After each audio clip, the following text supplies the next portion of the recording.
Isn't it great that we're here to celebrate Christmas? It's kind of what it feels like outside, doesn't it? It's kind of weird. But it is Easter, the Easter season, and it is First Communion today, and so it is with great joy that we share with these young men and women who join us at the altar for the Eucharist for the very first time. Now, as your pastor, it is my responsibility and obligation to make sure that you understand what you are doing. So I have a few questions I would like to ask the kids. Are you happy about that, kids? Not really. Okay. All right, let's start over here. Now, we're here because we are celebrating First Eucharist, but what are the two things that we use for the celebration of communion? Anybody know? What do we use?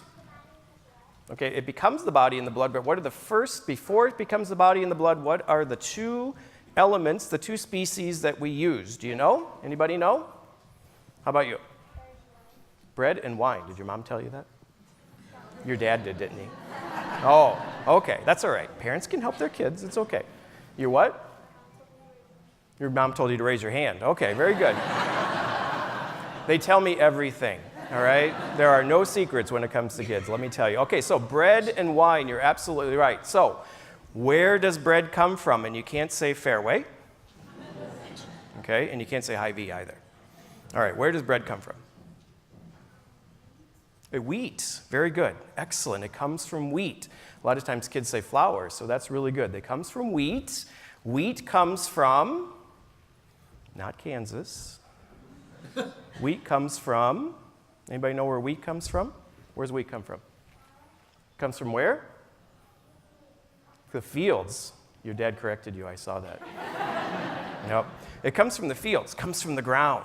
You know the ground? I love to garden, and if you would come to the rectory in Placid right now, you'd find all kinds of little, styrofoam cups and plastic cups filled with dirt and have little plants in them.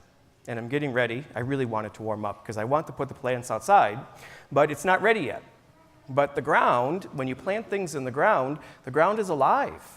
It provides nutrients. And, with the right amount of sun and the rain and all that, the wheat grows and it becomes very, very tall. Does anybody know what we have to do to wheat in order to make it into something, in order to get it to bread? What do we have to do to wheat? You have to harvest it, you have to cut it. And then, we make flour from wheat. I'll give you that much. But do you know how we take the wheat and we make flour? Does anybody ever know how that process works? How does it work? You grind it. Very good. Excellent. Very good. Very good. You grind it.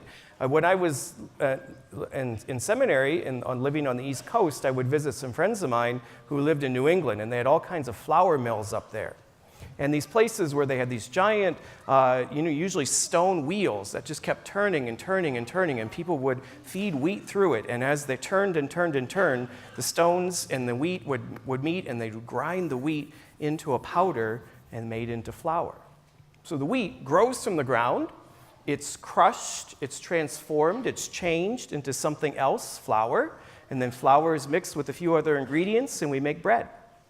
Okay, so all those different processes, this change from wheat to flour to bread, and now we're about to put it on the altar, and it's going to become the body of Christ. Excellent. How about the wine? Where does wine come from? Where does wine come from? Grapes. That's right. Wine comes from grapes, and grapes, like wheat, come from? Simple question. The soil, the ground. Once again, it comes from the ground. Because a lot of years ago, I visited a friend of mine who was studying in Europe, in Italy, and we went to the northern part of Italy in the country part of this area called Tuscany. And all these little towns like about the size of Piasta or Farley or Epworth, and they had, instead of having cornfields all around them, they had rolling hills with all kinds of grapevines. You could just see grapevines for miles and miles and miles. And we were there at the time of the year, is in the fall, when all the townspeople would go out into the vineyards, and they'd pick all the grapes and they'd bring them all into the center of town, and they had these giant festivals. And they put the grapes into a giant thing, this big round thing called a vat. It's probably the size of like this whole set of pews right here. That's a lot of grapes, isn't it? And you know what they'd let the little kids in the town do? What do you think they'd let the little kids in the town do? Anybody know? What do you think they let them do? Step on them, that's right. They got to take off their shoes and their socks, and they got to go into that thing, and they just kind of step on them. I wouldn't recommend you do that in your communion dresses. Probably not a good idea, right? Your mom probably wouldn't like that very much. So they got to do all that. Why did they have to step on them? Why did they have to step on them? To get the juice out, you had to crush it. Much like you ground up the wheat and made flour, you had to crush the grapes in order to get the juice out so that you could make wine. So once again, it's just like the wheat. The grapes come from the soil. They're picked, they're harvested, they're crushed, they're changed into something else, and pretty soon we're going to put that wine on the altar here, and we are going to pray over it, and it's going to become the blood of Christ. So that change. And now today, for the first time, you're going to receive this great gift of Jesus' body and blood. You're going to be different as well. You may not look different. You may not even feel different.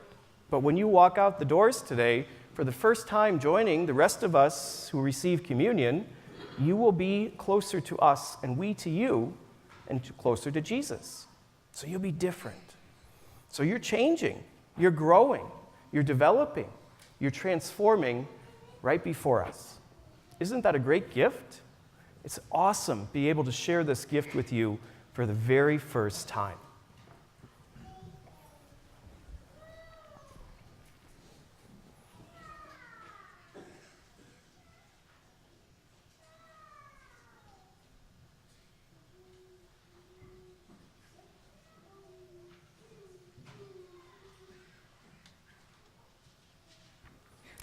At this time, I would invite the students who are to receive First Communion to please stand. When you were baptized, your parents brought you to the church, maybe this one or maybe a different one, and they